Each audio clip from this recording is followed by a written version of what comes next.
Nubank ha reportado resultados después de que cerró el mercado el 13 de mayo ayer y inicialmente en, en el After Hours, después de que el mercado cerró, tuvo una caída del 5%. Ahora mismo cae el 2%, está alrededor del 12,9 dólares. Vamos a revisar el día de hoy si esta caída que tuvo el 5 o del 2 que ahora mismo tiene se justifica o no.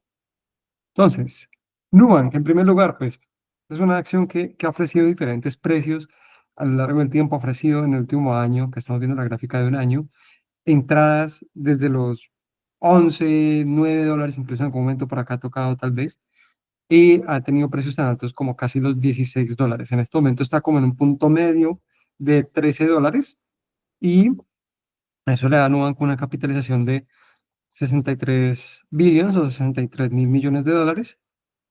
Lo que vamos a revisar es si, uno, esta capitalización se sigue justificando o no con base en los resultados que tuvo Nubank en el primer trimestre de 2025, y dos, pues vamos a ir por los resultados. Para esto, vamos a ir por la presentación de resultados que se hizo el día de ayer. Entonces, en primer lugar, crecimiento del número de clientes. Esto sigue siendo una curva de crecimiento muy buena. En términos porcentuales, evidentemente, cuando se crece ya de una base de 100 a 119 millones de clientes, el crecimiento es del 19% y es diferente a cuando se crece, por ejemplo, de 30 a 50. Entonces, en cuanto al número de clientes, es cierto que el crecimiento no está teniendo ya la misma velocidad, pero sí que es muy positivo. Y puntualmente, tengo acá los datos que los descargué. El crecimiento también se sigue viendo en Brasil, a pesar de que tiene un alto número de clientes ya. En Brasil crecieron de 101,8 millones de clientes a 104,6 millones, es decir, un crecimiento de cerca del 3% entre trimestres. En México crecieron de 10 millones a 11 millones de clientes, un crecimiento del 10% de trimestre a trimestre. Y en Colombia crecieron de 2,5 millones a 2,9 millones, es decir, un crecimiento casi del 20% trimestre a trimestre. Entonces, esto nos permite ver que los crecimientos en Colombia y en México, por supuesto que tienen una mayor velocidad, y en la medida en que estos mercados maduren, van a aportar muchísimos clientes. En Brasil, a pesar de la madurez del mercado, todavía tenemos un margen de crecimiento. Acá no voy a presentar la transcripción de la llamada, pero sí que voy por algunos puntos que tocaron. Y acá, uno aquí hizo un esfuerzo grande, ya vamos a ver por qué, en presentarnos el negocio de Brasil y el negocio de Colombia y México de alguna manera por separado en esta ocasión. Ya vamos a ver por qué. Pero entonces, vamos primero por Brasil, en el cual Brasil, si bien es el mercado más maduro de Nubank, es un mercado pues ya rentable. Ahorita vamos a ver un poco más de las métricas de Brasil. Pues como podemos ver, todavía le falta muchísimo acá a Nubank en cuanto a penetración de mercados. Entonces, en cuanto a las tarjetas de crédito, que es, como sabemos en esa estrategia de go-to-market de Nubank, que es el primer producto que se lanza, tiene el 15% de share de mercado, teniendo el 60% de la población adulta y con más o menos de la población adulta un 30% en total, teniendo Nubank como su cuenta principal. Entonces, pues acá incluso en tarjetas sí que sigue habiendo un margen de crecimiento. Luego, en préstamos personales, 6% y prácticamente todo lo demás menor al 1%, ¿no? Entonces, acá hay muchísimos mercados dentro del mismo Brasil que todavía pues tiene por explorar, y que seguramente en la medida en que continúen creciendo van a poder aumentar su, como ellos denominan, gross profit market share, incluso en Brasil, que es el mercado de Nubank que ya es rentable y que es un poco más maduro.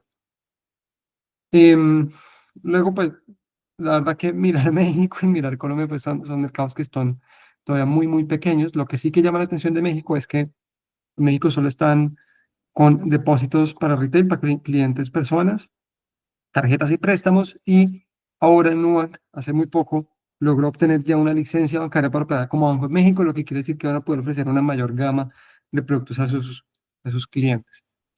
Vamos ahora primero a los resultados principales, a los resultados generales de la compañía, y luego vamos a ir como en algunos resultados que nos muestran por cada uno de los países. En cuanto al ARPA, que es decir, el Average Revenue Per Active Customer, hoy en día se ubica en los 11,2 dólares.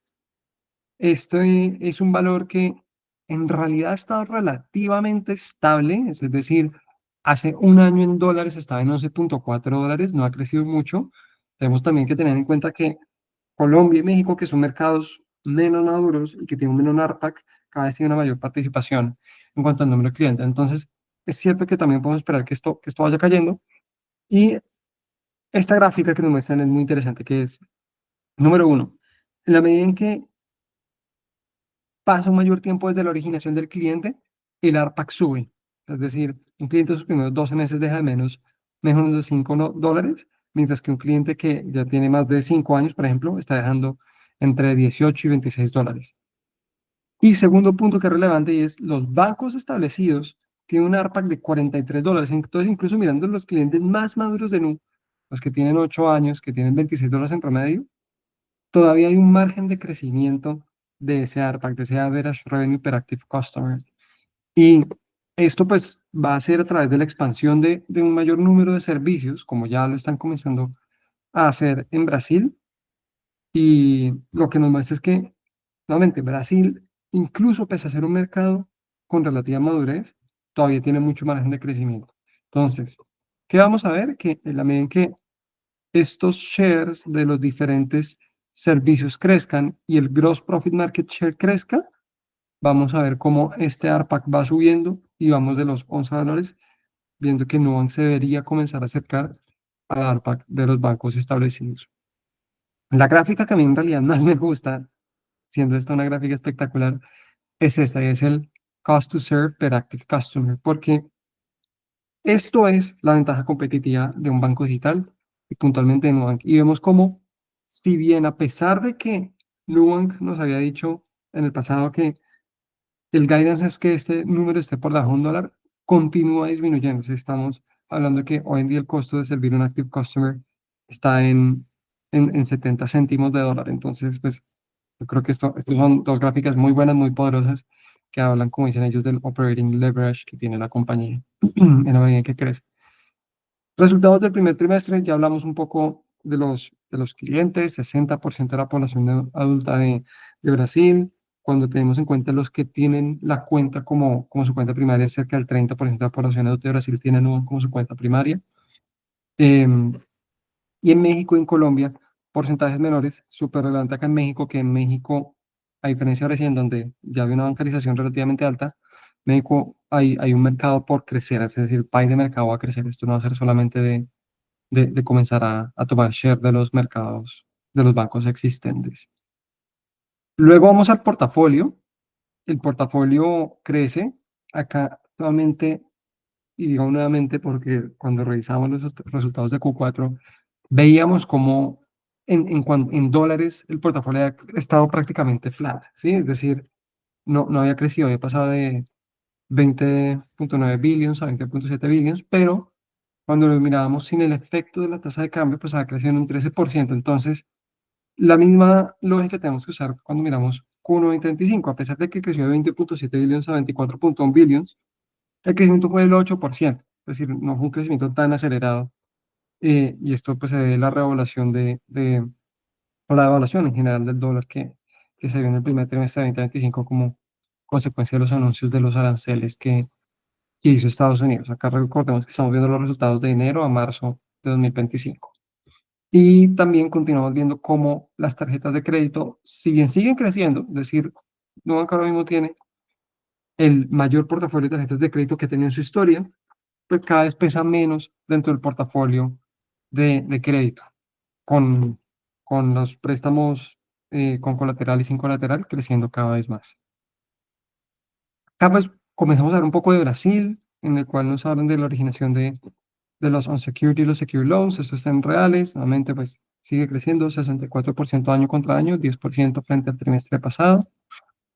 Esta me la voy a saltar. Esta me gusta mucho, que es la de Pix. Entonces, Nubank tiene una capacidad competitiva muy buena, que es de acelerar y desacelerar los préstamos en la medida en que van, digamos, fine-tuneando el riesgo. Entonces, seguimos en Pix. En Pix comienza a crecer la originación de nuevos préstamos y llega acá por acá un pico hacia mediados de 2024 y vemos cómo nos muestran acá Pix Financier Riskier Bands. Entonces, se dan cuenta que hay unos cohortes seguramente que tienen mayor riesgo dejan de originar en estos cortes, pero también en algunos otros. Entonces, baja el portafolio, baja el portafolio, pero luego, pues una vez ya esto se estabiliza, nuevamente sube la originación. Entonces, es chévere ver esto en acción. Nos han hablado mucho en las llamadas acerca de cómo ellos a veces desaceleran, aceleran la originación de créditos a la medida que van haciendo fine tuning del riesgo de sus clientes. Y yo creo que pues esto es una muestra de eso. Esta tal vez es la única gráfica que a mí no me gustó tanto, pues más que la gráfica de los resultados, y es los depósitos crecieron en cuanto a, nuevamente, FX neutral, es decir, en moneda corriente, solamente un 1% entre trimestres. Esto a mí no me gusta tanto, creo que pues se está desacelerando el crecimiento en depósitos. Y esto no es positivo teniendo en cuenta que creció el número de clientes. No tengo muy claro y no hablaron en la llamada mucho acerca de cuál es el principal driver de que pues, se haya desacelerado. Es cierto que cuando miramos de Q4 a Q1 2024 el crecimiento fue del 5% y luego se aceleró al 16, 9, 16. Puede que haya algún tema de seasonality ahí también, que no lo sé. Pero bueno, que esto sí que no es positivo. Estamos viendo de 28.9 a 31.6 billions en dólares, pero eso es por la devaluación del dólar. En realidad, pues es un 1% de crecimiento trimestre a trimestre. Sigue siendo muy bueno año contra año, pero se desacelera un poco trimestre a trimestre. Luego, este es el principal punto por el cual yo he visto que Nubank cayó en los after hours. Y voy a comentarles por qué a mí me parece que esta caída está siendo exagerada. Cuando miramos el net interest margin en Q1 2024 estaba en el 19.5% y hoy está en el 17.5%. Es decir, estamos teniendo una caída de 2 puntos de net interest margin que obviamente tiene como efecto que pues Nubank está ganando menos dinero. Sin embargo, esta caída en realidad está siendo explicada por la inversión en growth que están teniendo Nubank en México y en Colombia.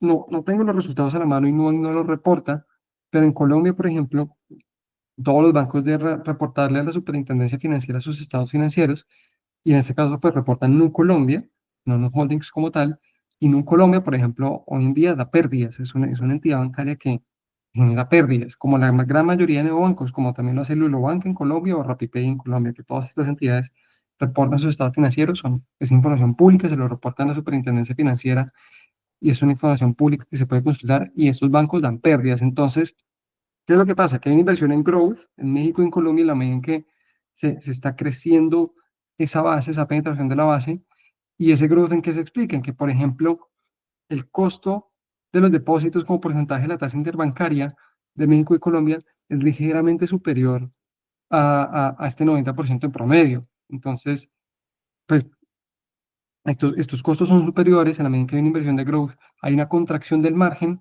y en la medida en que México y Colombia comienzan a tener un mayor peso en Nu como tal, pues eso afecta a las métricas. ¿Qué estamos viendo puntualmente entonces? En general, que hay un movimiento del 19.5% de hace un año en net interest margin al 17.5%, pero en Brasil hay un movimiento del 21.9% al 21.8%. Es decir, Brasil ha estado relativamente estable a pesar de que han habido incrementos en tasas que generan una presión sobre los depósitos en la medida en que pues, se compensa un poco más. Entonces, el net interest margin de Brasil sí que está estable.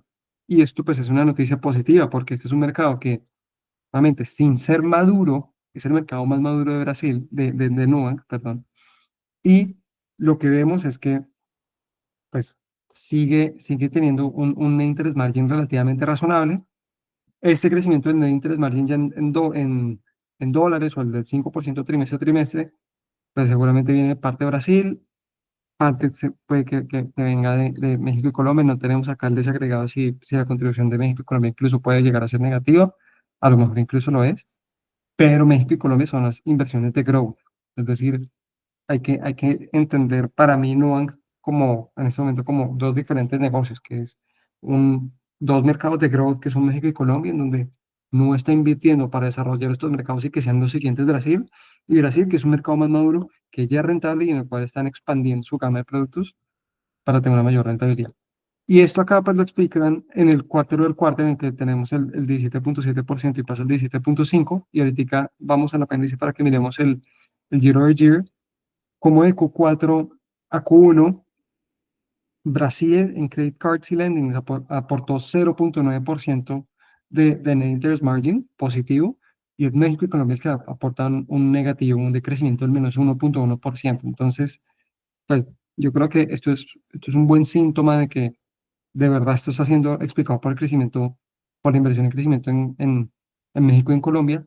Ya volvemos a este slide, quiero mostrarles el de year over year, que me gusta mucho, o me gusta más, mejor dicho. Y acá vemos, nuevamente, el 19.5% que veíamos, cómo pasó al 17.5%. Brasil en credit cards tiene una pequeña contracción, en lending tiene una expansión. Brasil, en ese sentido, está teniendo una expansión, y es México el Colombia el que explica menos 2.9 puntos, y tiene como consecuencia que el 17.5%, esa bajada de 17.5%. Entonces me van a decir, pero si Brasil está expandiéndose del menos 0.6 al 1.5, pero luego el de Brasil está estable, ¿eso cómo se explica? Y esto es un tema de mix, ¿no? Entonces en Q1 2024 el mix, lo que pesaba Brasil era mucho mayor a lo que pesa hoy en día seguramente. Entonces, digamos, para volver a esta gráfica, lo que, a esta gráfica, perdón, lo que yo diría acá en cuanto al net interest margin, que parece ser una de las mayores preocupaciones del mercado, no me preocupa honestamente. Creo que hay una inversión en growth en México y en Colombia que hoy en día no es rentable, que no tiene expectativa de que se vuelva rentable en los próximos años, pero pues Brasil, que es el mercado en donde en realidad podemos medir mejor estas contracciones, incluso en un contexto en el cual las tasas de interés del Banco Central viene subiendo y genera una presión en el costo de los depósitos para Nu, está siendo relativamente estable en su net interest margin, y en ese sentido, para mí, yo creo que pues hay una sobrereacción, diría yo. Gross profit margin, acá es donde hay una mayor también crítica, porque tenemos, por primera vez desde que vemos estas gráficas, o desde que yo las veo al menos, una contracción del 3% en FX neutral de trimestre a trimestre. Y acá la razón principal de esa contracción es que el primer trimestre de 2025 tiene un, una mayor, un mayor gasto en provisiones de crédito, ¿sí? Debido a lo que se origina en el cuarto trimestre, prontamente en diciembre, y luego lo que pasa en el primer trimestre de 2025, hay hay un mayor gasto en provisiones. De hecho, acá como podemos ver cómo de Q4 23 a Q1 24 esto subió solamente al 3%, y luego pues acá se acelera un poco más luego el growth. Esta contracción se explica por esas provisiones, y pues, básicamente lo que nos explica Yusef, que es el CEO, en la llamada, cuando le preguntan con respecto a esto, es que más o menos, digamos, el efecto de la caída está explicado tres cuartos por estas provisiones, que es puro seasonality, y luego un cuarto lo que es inversión de growth, México, Colombia. ¿Qué deberíamos estar viendo en ese sentido? Que esto, cuando estamos hablando de Q2 2025, va a inflexionar. Es decir, al punto de esto es seasonality, esto lo vemos en NPL, esto ya lo vimos en todos los Q1s. Lo que tenemos entonces que estar viendo en Q2 es que esto inflexiona. Cuando se nos vuelve para mí una bandera roja es que es en el momento en el cual esto no inflexiona, es decir, que de Q1 a Q2 2025 veamos que este crecimiento en FX neutral es negativo. Ahí yo creo que hay una bandera roja. Yo lo que estoy esperando es que el crecimiento Q1 a Q2 2025 inflexione, en gross profit vuelva a ser positivo, que es básicamente el ajuste por credit losses, es decir, la principal diferencia, pues algunas otras cosas más, pero principal diferencia que hay entre net interest margin y gross profit. Y esta gráfica, la gráfica para mí más espectacular, me encanta que lo mantengan, porque muestra ese operating leverage que tiene Nu, y vemos cómo hay un crecimiento, hay una mejora, perdón, nuevamente, en la eficiencia. Habíamos visto, Nu siempre ha dicho que pues quiere estar por debajo del 30%, habíamos visto cómo lo ha alcanzado por primera vez en Q4, 2024. Y bueno, pues la verdad es que en 2024 había estado muy estable entre el 32, 31, 30, entonces parecía que comenzaba a estabilizarse por allí. Pues nuevamente nos entregan un trimestre, una mejora muy significativa, baja al 24,7%. Hay un efecto one-off positivo y lo que nos dicen es que el ratio pues estuvo en realidad es el 26-27%, pero eso pues, lo que quiere decir es que podemos seguir esperando que este ratio siga mejorando. Es decir, primero pues Q2, Q3, 2025, vamos a ver que va a estar hacia este 27% y luego igual pues toca ver cómo sigue progresando. Esto pues volviendo una slide de más arriba, es un resultado de este cost to serve per active customer. En la medida en que ese costo es menor, vamos a ver cómo esta efficiency ratio va mejorando. Y en la medida en la cual el ARPAC se expande, incluso si ese cost to serve an active customer es constante, pues el efficiency ratio también va a mejorar. Entonces, yo lo que creo es que este efficiency ratio simplemente va a seguir mejorando con el tiempo y son noticias muy positivas que veamos esto. Net income, dado que el gross profit no mejoró, es decir, pues tuvo una ligera caída, estuvo flat, básicamente, quarter over quarter. Sí hay una mejora año a año, pero pues quarter over quarter está flat. Y el ROE, que es una de las cosas más espectaculares de Nu, está en el 27%. Sin embargo, y acá hay un punto muy relevante que hacen, y ahorita vamos al slide 20 para mostrar, este ROE, digamos que tiene unos ajustes que nosotros podemos hacer. Entonces, vamos a ir a lo que es el balance de Nu, que es esta posición de capital. Entonces, hoy en día Nu tiene una posición de 2,7 billions de dólares en el capital requerido por regulación y luego 2 billions de capital in excess. Pero adicionalmente a nivel del holding hay 2,3 billions de capital, pues digamos, de más exceso aún. Entonces, el ROE, nosotros lo calculamos, pues nosotros me refiero, no lo calcula sobre esto, ¿no? Es decir, esos 600 millones de dólares, si los multiplicamos por más o menos 4 trimestres, son unos 2,4 billion dólares sobre los 7 billions que tenemos acá, más o menos pues por ahí es que se llega a ese ROE cercano al 30%, ¿sí? Son los números grandes. ¿Por qué estoy mencionando esto? Porque acá hay un exceso de capital que es de más o menos unos 2,3 billions en el holding, ¿sí? Que está haciendo, obviamente, un efecto en el que cae el ROE porque esto es mayor. Si lo calculásemos solamente sobre el capital requerido más el de exceso de, de los bancos como tal que están en las geografías y excluimos los cash and equivalents del holding, el ROE estaría por encima del 40-45%. Y adicionalmente, pues cuando vayamos a final de Brasil, pues aún más alto, porque México y Colombia son bancos que hoy en día dan pérdidas. Entonces, el ROE de Nu Holdings está, digamos, soportando las pérdidas de México y Colombia. Y adicionalmente, pues tiene una base de capital acá, que es capital de libre disposición de Nu. Entonces, con este preámbulo, vamos a ver Brasil. Y acá pues muestran el crecimiento de Brasil, donde hoy en día hay 105 millones de clientes con 85% de active rate, en el cual pues se está estabilizando, pero pues continúa mejorando en el tiempo y 59% de la población adulta. Se muestra también cómo los revenues han venido creciendo, ubicándose en 2,9 billions en Q1 2025 y una efficiency ratio en 22,8%. Recuerden que cuando miramos este efficiency ratio general, está en el 24,7%. Y acá viene la parte más interesante que es el ROE. El ROE del Banco de Brasil con su exceso de capital está en el 48%. Y de hecho, desde Q1 2023 es del 37%. Entonces, pues, este es un ROE excelente.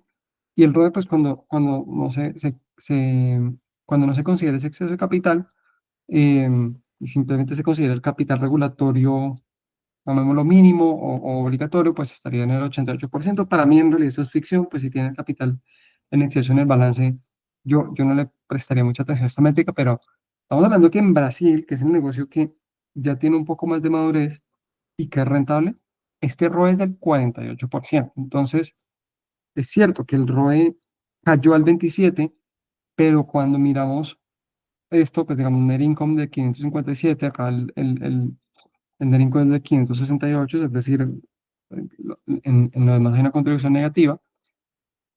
Esto está siendo positivo, muy, muy, muy positivo. 48% de ROE a nivel de la geografía. Lo que deberíamos esperar cuando se estabilicen los bancos de Colombia y México es que vamos a tener unos ROEs relativamente similares. México teniendo una escala relativamente similar a la de Brasil. Y luego, pues sí que va a haber un headwind del exceso de capital que tiene en Nu Holdings, pero pues muy buenos resultados los que muestra Brasil, que es el mercado con mayor madurez. Y lo que yo en general veo es, sí, de pronto hay una desaceleración de depósitos, pero no sigue, o sea, no continúa mejorando su eficiencia en cuanto al cost to serve an active customer. Y luego, si bien hay unos efectos temporales en los que el gross profit, luego el net interest margin y como consecuencia el net income no crecen, esos efectos temporales están siendo explicados en una parte por provisiones de credit loss que se hacen en el primer trimestre, que son seasonal, que deberíamos ver cómo en Q2 inflexionan, y luego, pues adicionalmente, la inversión de growth en Colombia y México, que estos son mercados que están desarrollando, y ya hemos oído a David en otras llamadas decir que México tiene el potencial de ser un Brasil, Colombia es un mercado más pequeño. Entonces, pues yo agradezco que se haya hecho esto, creo que era necesario, no había dado este nivel de transparencia y reporting en cuanto al mercado de Brasil como tal antes, y lo que nos muestra es que el mercado de Brasil está muy saludable, para mí es esto. Luego vamos a calcular underwriting, acá vemos nuevamente la gráfica de NPL en cuanto a cómo sube 70 básicos, 70 puntos básicos de seasonality, subió 60 básicos, es decir, casi lo mismo. Si esto lo miramos, pues antes de Q4 2023 a Q1 2024 subió el 4,1 al 5%, y por ejemplo de Q4 2022 a Q1 2023 subió el 3,7% al 4,4%. Acá sí subió 70 puntos básicos, acá subió 90 puntos básicos y ahora ha subido 60 puntos básicos. Entonces, pues la explicación que da Nube Seasonality, yo creo que pues acá hay que creer básicamente y esperar que esto, como lo ha venido haciendo en los años pasados, pues luego pues caiga un poco. El NPL de más de 90 días, ah, yo creo que en principio puede subir porque esto es una métrica que es lagging, o sea que debería subir el trimestre en 1 o 2 trimestres en la medida en que estos portafolios de acá comienzan a tener un mayor tiempo. Y acá vemos pues el, el Credit Loss Allowance y el Risk Adjusted Net Interest Margin como caen. Entonces, Credit Loss Allowance sube un 21% FX neutral, casi 200 millones de dólares. Acá de Q4 2023 a Q1 2024 vemos cómo subió 40% FX neutral, un poco más de 200. Ahí vemos cómo había aumentado, eran 90 puntos básicos, ahora aumentó 60 puntos básicos. Luego vemos cómo esto inflexiona y cae un 4%, y pues este Risk Adjusted Net Interest Margin pues bajó el 10,2 al 9,5 y luego sube al 11. Acá bajó el 9,5 al 8,2 porque tengan en cuenta que esto es una variable derivada del Net Interest Margin, o sea, es decir, ya tiene el efecto también de mix de Colombia, de la inversión en Colombia y México, por eso esta caída es digamos, pronunciada, pero lo que pues, esperamos para Q2 2025 es el Credit Loss Allowance debería caer un poco, luego debería inflexionar un poco este Risk Adjusted Net Interest Margin, pero también va a depender en realidad de qué tanta inversión en growth hay en México y en Colombia. Así que, pues en principio lo que queremos ver es que en Brasil va a inflexionar, pero luego pues Colombia, México, habrá que ver qué tanto impacta.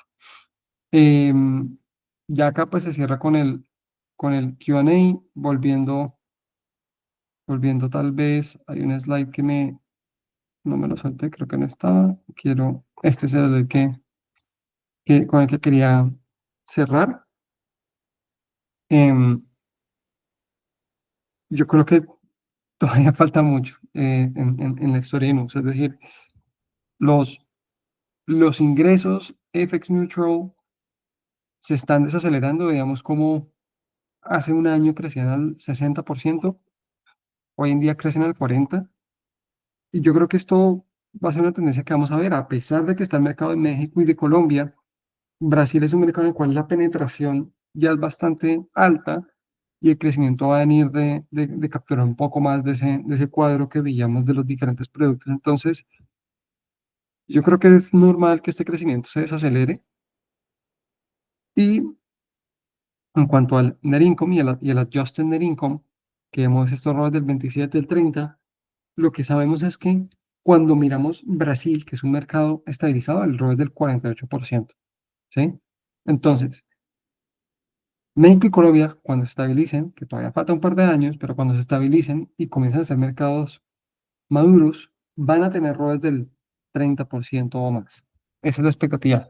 Luego, Nu Holdings va a tener en la matriz seguramente capital de sobra para reinvertir o para invertir en nuevas expansiones, y eso puede que baje el ROE, pero el ROE saludable del negocio como tal, de los bancos digitales en las diferentes geografías, es bueno, es positivo, y pues yo creo que lo más relevante que es que cuando miramos acá, Brasil no se está desacelerando, es decir, sigue estando estable entre el 47 y 48%, y pues incluso si no en algún momento decidiese quitar ese exceso de capital que hoy en día tiene, podría tener un ROE más alto, que pues yo dije que esto era ficción, este ROE es el 88%, pero también es cierto que es un capital que no puede disponer y mover a su holding y reinvertir en otra geografía o algo de ese estilo. Entonces, pues, estos ROEs para mí, a pesar de que hay una mejora, lo que vemos en Brasil es que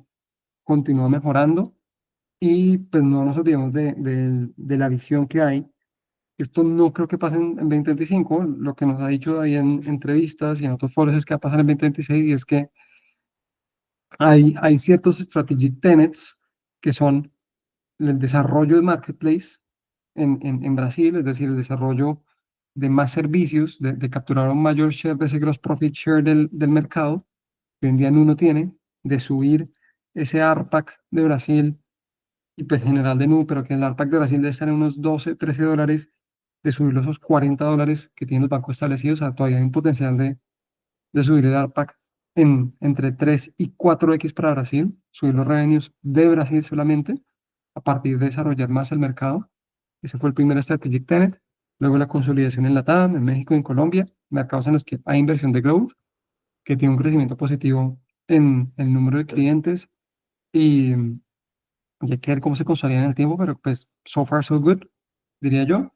Y tercero, lo que nos dijo David de establecer la tecnología para comenzar una expansión global. Entonces, ¿qué es lo que yo creo que Nu, este paso de expansión global que dijo Nu, en realidad el guidance que nos dan es que va a pasar un poco más hacia 2026? Yo no creo que pase en 2025. De pronto puede que se abra algún otro mercado latinoamericano, pero no creo en realidad. Yo creo que va a pasar hacia 2026. Pero la intuición que yo tengo es que estos 2.3 billions que hay de liquidez en Nu Holdings seguramente va a ser para soportar esa expansión global. Y yo creo que es un buen momento para recordar las diferencias que hay en estrategias. Un banco como Revolut, que no está listado en bolsa, pero tiene que publicar sus resultados, y sabemos que es un banco que también es rentable, tiene presencia en 45 países, una cosa así, y se sigue expandiendo, pero no tiene esa profundidad de servicios que tiene Nu. Y eso son diferentes estrategias. Cuando yo estaba escuchando la entrevista de hace poco con Harvey Stebbings de 20VC, y lo que le explicaba es que son dos modelos diferentes, y cada uno tiene sus pros y sus contras. Nu toma el modelo de tener lo bueno y lo malo de ser un banco. Y eso lo estamos viendo en Brasil, en cómo esa rentabilidad de Brasil se ha disparado gracias a que pueden prestar muchísimos servicios. Y ahorita que ya tienen la licencia financiera, la licencia bancaria, perdón, en México, seguramente vamos a ver cómo también comienza a inflexionar México al ofrecer otros servicios, aunque México falta mucho, ¿no? México tiene el 12% de la población adulta, en Brasil el 60%. Entonces, eso pues es el modelo de tener una licencia y tener lo bueno y lo malo de ser un banco. Revolut ha sido un modelo en el cual no, digamos, se va con un modelo operativo un poco más ligero, y es cierto que la expansión es mucho más rápida, pero el scope, la profundidad de los productos que se ofrecen a los clientes no es la misma. Entonces, pues Revolut, por ejemplo, no tiene los mismos, el ARPAC que tiene Nubank, no lo tiene Revolut ni de cerca. Eh, entonces, pues eso tienes como sus pros y sus contras. En ese sentido, a mí lo que me llama mucho la atención es cómo va a ser nuestra expansión global cuando ellos hablan de este stack de tecnología que están haciendo, que van a ser el primer banco a tenerlo. No, pues digamos, yo sé que Nube y David deben en saber que Revolut está en el mercado, ¿no? O sea, es decir, Revolut para mí es como ese primer banco realmente global, y tengo mucha curiosidad de cómo y qué va a hacer Nu para hacer esto, porque no sé si parte de lo que quiere hacer Nu es que se sienta como un solo banco y que yo puedo estar en Colombia o puedo estar en Brasil o puedo estar en diferentes sitios, pero cuando tengo Nu se siente como un solo banco y luego pues si ya ese banco además tiene presencia global, pues es como un movimiento como seamless de mi dinero.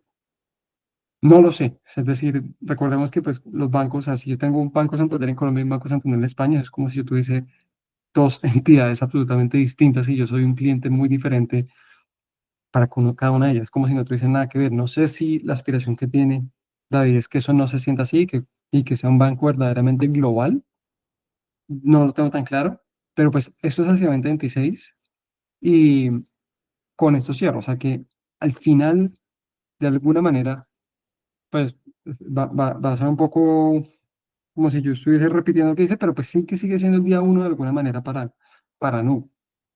Brasil es un mercado que todavía le falta muchísima madurez. México y Colombia están todavía en la etapa de growth y dando pérdidas, y falta toda esta expansión global que van a hacer. Entonces, esta es una compañía que, digamos, Adjusted Net Income tiene algunos ajustes de stock compensation, yo ni lo miro, pero pues hoy en día genera 2 billions de net income, tiene 63 billions de capitalización de mercado, por eso este múltiplo de 32 veces.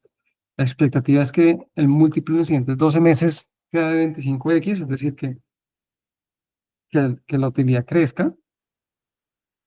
Yo creo que puede crecer, puede no crecer, va a depender mucho de la evaluación. O sea, yo creo que va a crecer, pero depende de la evaluación y depende también de cómo se comporte la inversión de growth de Colombia y México. Pero lo que sí que creo es que pues, el mercado está castigando a Nu por unas razones que honestamente no son correctas. Es decir, castigar a Nu porque tuvo los loss allowances que suele tener en Q1 y luego castigar a Nu por las inversiones de growth que hay en Colombia y México no me parece correcto. Creo que estos son los pasos que debe dar la compañía para continuar su expansión. Y lo que en realidad vamos a ver en Q2 es cómo mejora ese gross profit que ya no tiene tantas provisiones de cartera, por un lado, y luego pues ya con el tiempo, 2026 en adelante, cómo se va a ejecutar este playbook de expansión global. En ese sentido, y pues ya con esto cierro, yo creo que los resultados de Nu no necesariamente son resultados excelentes, tampoco creo que sean resultados malos, creo que son resultados razonables, creo que esa caída de mercado del 5%, ahora es del 2%, puede ser una sobrereacción, pero pues en general creo que la compañía está ejecutando y hay que darle un poco más tiempo. Así que eso es todo, con eso cierro. Dejen en los comentarios si tienen alguna pregunta, si les gustó o no les gustó, y no olviden suscribirse al canal y dar like. Gracias.